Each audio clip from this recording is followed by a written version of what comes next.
রবিবার সকালে দেবরায় ১৬ নম্বর জাতীয় সড়কের পাশে একটি গ্যারেজে কাজ করানোর জন্য একটি গ্যাস ট্যাঙ্কার গাড়ি গ্যারেজে দাঁড়ায়।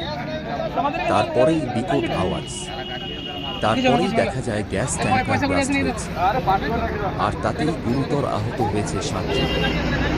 ক্ষতি হয়ে গ্যাস ট্যাঙ্কারের পাশে থাকা একটি স্কুল বাস ও ২টি লরি।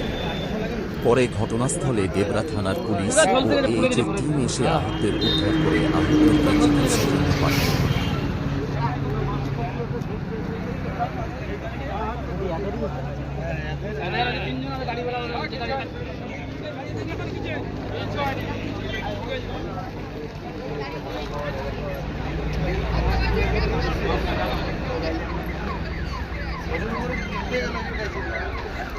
আমরা বলি টায়ার বাস্ট হয়েছে।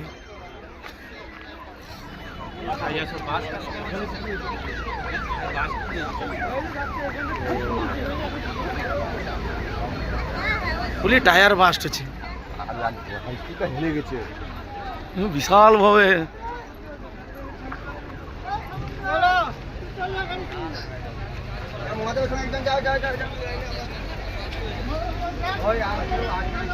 আমি বলছি মানুষটা ওরা তো জানবে কতজন ছিল ওরা, মানে এত বড় যন্ত্রটাকে ফাটিয়ে দিচ্ছে, মানে মানুষ তো বুঝিয়ে যাবে।